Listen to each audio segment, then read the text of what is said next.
Karliah always was a nimble minx. Slipping past these Draugr must have been child's play for her. This better be important. Who's there? Reach the last!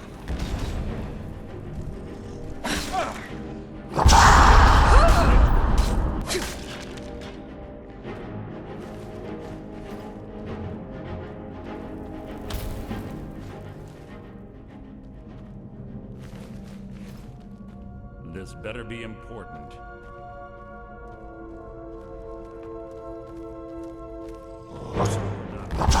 Merely an annoyance.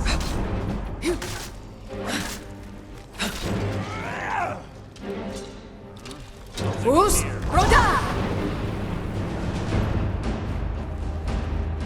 Your life is mine!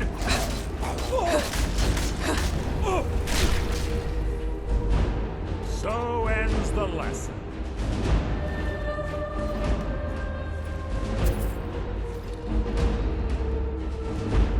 What was that?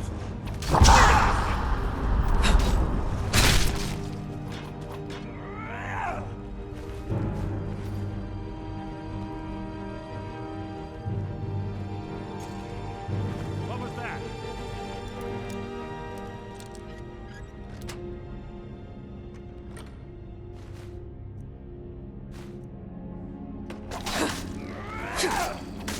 That was hardly worth my time.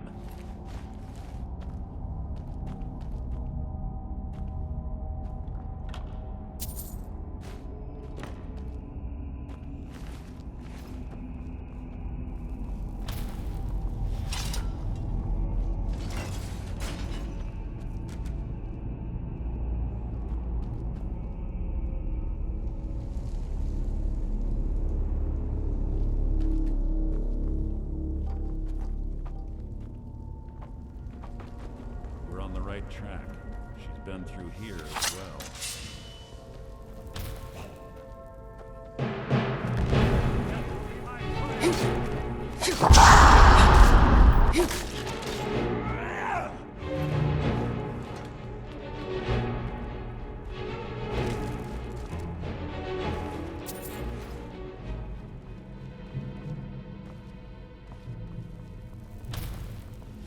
Door up ahead.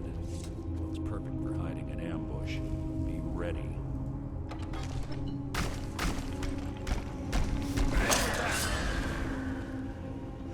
You can't hide from me! I think this too easy!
Ah, it's one of the infamous Nordic puzzle doors. How quaint. Without the matching claw, they're normally impossible to open. Since I'm certain Karliah already did away with it, we're on our own. Fortunately, these doors have a weakness if you know how to exploit it. Quite simple, really.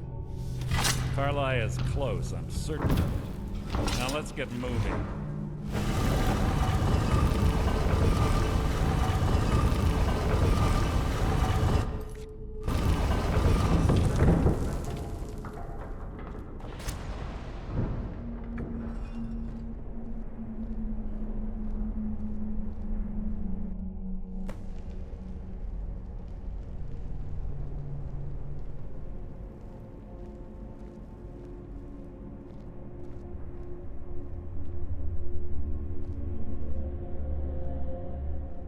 Do you honestly think your arrow will reach me before my blade finds your heart?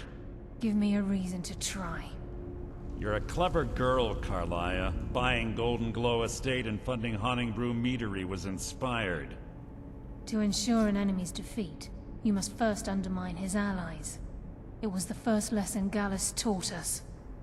You always were a quick study. Not quick enough, otherwise Gallus would still be alive. Gallus had his wealth and he had you. All he had to do was look the other way. Did you forget the oath we took as Nightingales? Did you expect him to simply ignore your methods? Enough of this mindless banter. Come, Karliah.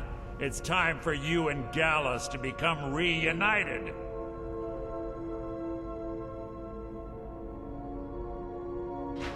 I'm no fool, Mercer. Crossing blades with you would be a death sentence, but I can promise the next time we meet, it will be your undoing.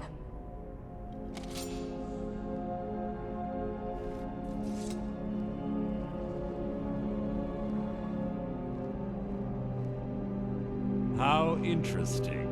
It appears Gallus's history has repeated itself. Karliah has provided me the means to be rid of you, and this ancient tomb becomes your final resting place. But do you know what intrigues me the most? The fact that this was all possible because of you. Farewell. I'll be certain to give Brynjolf your regards.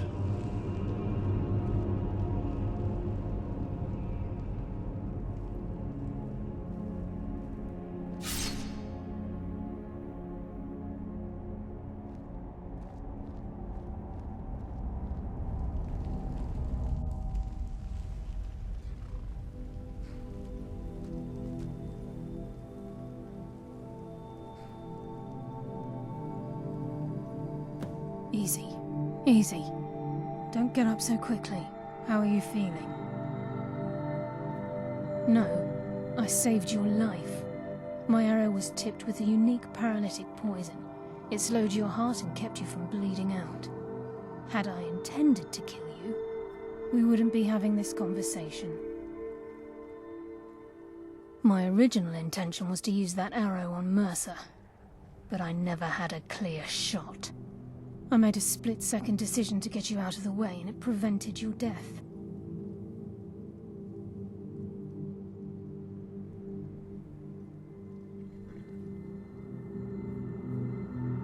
Without the antidote I administered, you'd be as still as a statue. I treated your wounds and didn't leave you defenseless. The poison on that arrow took me a year to perfect. I only had enough for a single shot, and yet I used it on you. All I had hoped was to capture Mercer alive. Mercer must be brought before the Guild to answer for what he's done. He needs to pay for Gallus's murder. My purpose in using Snowveil Sanctum to ambush Mercer wasn't simply for irony's sake. Before both of you arrived, I recovered a journal from Gallus's remains. I suspect the information we need is written inside. I wish I knew. The journal is written in some sort of language I've never seen before. Enther. Gallus's friend at the College of Winterhold. Of course. It's the only outsider Gallus trusted with the knowledge of his Nightingale identity. There were 3 of us. Myself, Gallus, and Mercer. We were an anonymous splinter of the Thieves' Guild in Riften. Perhaps I'll tell you more about it later. Right now, you need to head for Winterhold with the journal and get the translation. Here, take these as well. They may prove useful for your journey.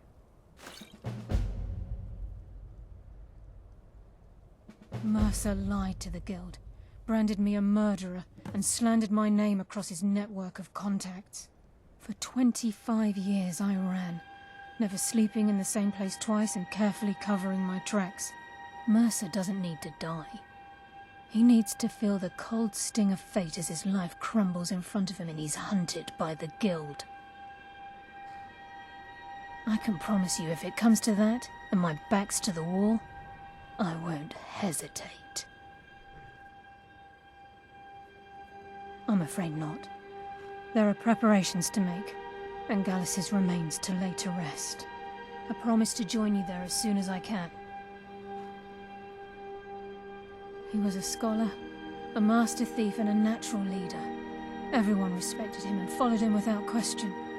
It was Gallus who inducted me into the Nightingales, and honed my skills to a razor-sharp point. I owe everything to him. We were very close.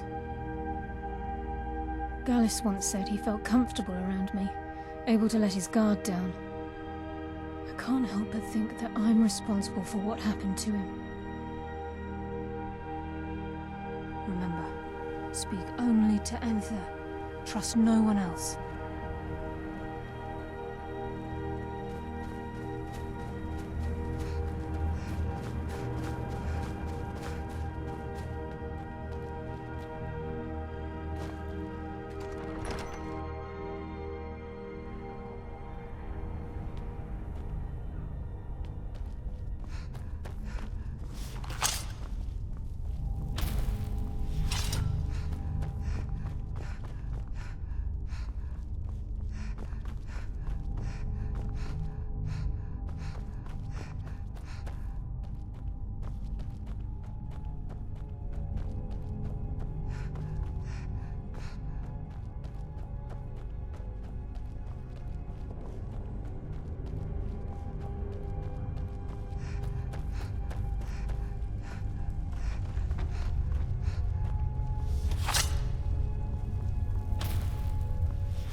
Wait.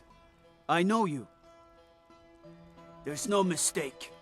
You're a wanted woman. Good enough. I'll just confiscate any stolen goods you're carrying. Then you're free to go.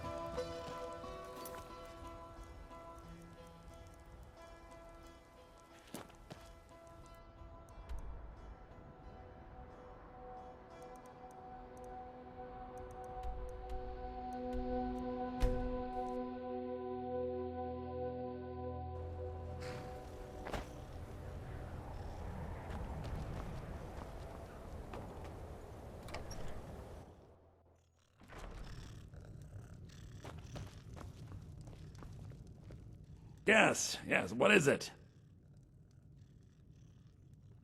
Shh. All right, let's not overdo it.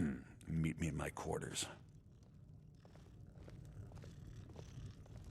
The mages don't let us go into college. They said it's not safe in there.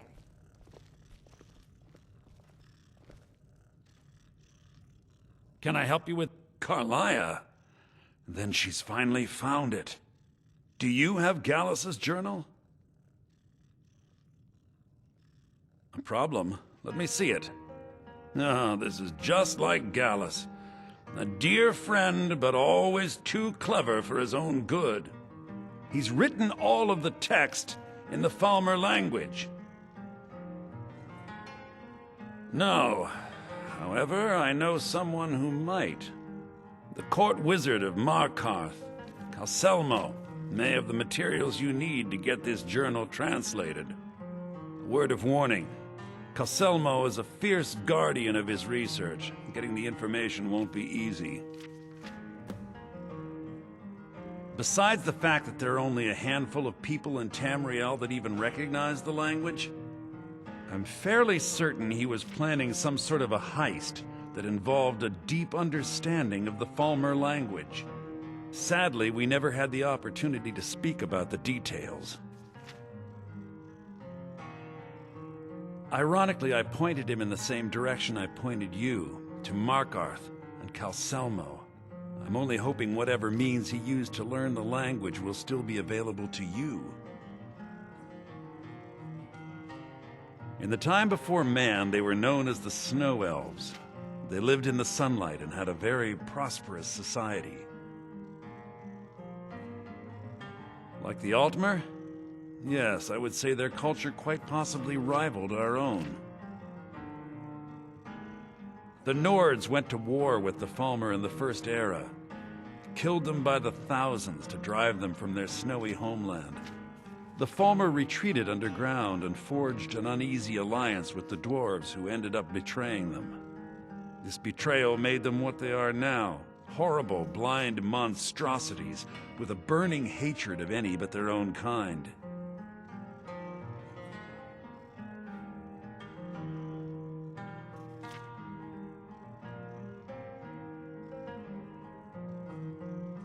Yes, I suppose you're right.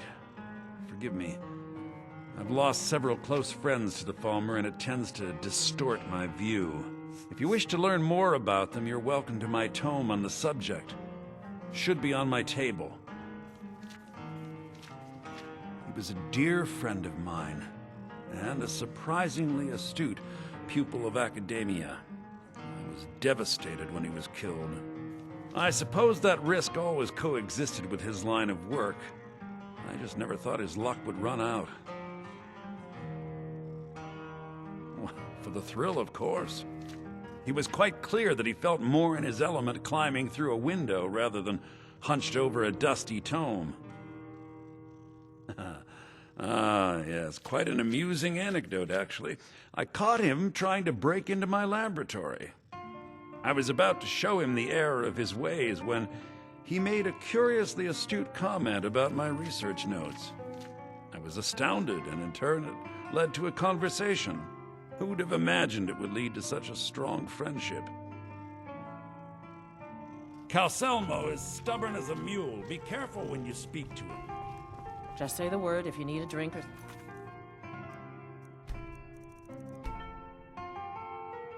Something to eat.